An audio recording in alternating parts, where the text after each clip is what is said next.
ce document sur un phénomène. Regardez cet homme, ici photographié dans un cadre officiel après son élection, il y a 4 ans en Uruguay. Il s'appelle José Mujica et il est sans aucun doute le président de la République le plus modeste du monde.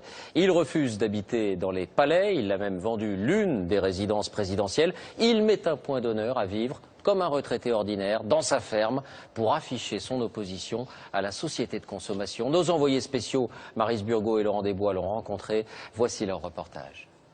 La maison est tellement modeste qu'on se pince pour y croire. Et les vêtements du chef de l'État sont assez peu protocolaires.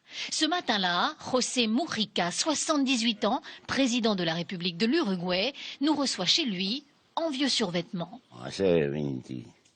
Ça fait 28 ans que je vis là. Élu à la présidence en 2009, José Mujica n'a rien changé à son mode de vie. Comme autrefois, il boit le maté, cette infusion d'herbe très populaire en Uruguay. Et comme autrefois, il rentre chez lui tous les soirs, dans sa ferme. Il y a bien une maison pour le président avec un parc et tout ce qui va avec. Insupportable. Si tu veux une tasse de thé, il faut marcher 200 mètres. En Uruguay, le président reçoit un salaire mensuel de 9 000 €. Mujica n'en accepte que 1 000. Le reste est reversé à l'État.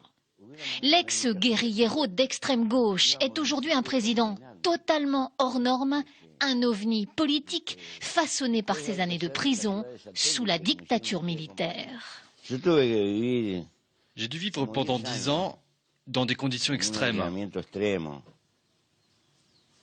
Et quand la nuit, j'avais un matelas pour dormir, c'était comme avoir gagné à la loterie. Alors j'ai appris à vivre avec rien. Je ne fais pas l'apologie de la pauvreté. C'est plutôt l'apologie d'une vie avec seulement ce qui est nécessaire.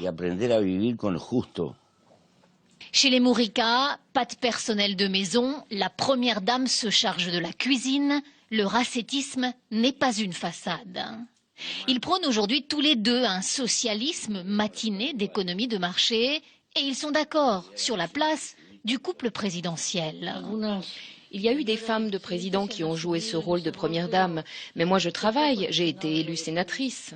Pour arriver jusqu'ici, il faut quitter Montevideo, la capitale de l'Uruguay, et emprunter ce chemin de terre rudimentaire. Entre 2 obligations présidentielles, Mujica donne volontiers un coup de main à ses voisins cultivateurs. Seul indice de la présence ici du chef de l'État, ces 2 officiers de sécurité. Dans son bureau présidentiel, ici au cœur de la capitale, il ne porte jamais de cravate. Un chef d'État atypique pour l'un des pays les plus stables d'Amérique latine. L'Uruguay affiche aujourd'hui une croissance économique honorable et un taux de chômage à moins de 6%. Mais c'est surtout dans les campagnes et les milieux les plus défavorisés que Mujica est très populaire. Pas d'avion privé pour ce président. Ce jour-là, il atterrit dans un appareil de la garde civile à Salto, au nord du pays. Il a troqué son survêtement contre un jean.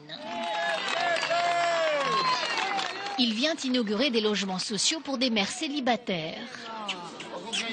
Le président se laisse embrasser et photographier avec bonhomie. Ses gardes du corps ont ordre de ne rejeter personne. Il est un exemple pour nous.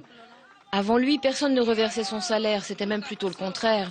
On avait le sentiment qu'on nous volait.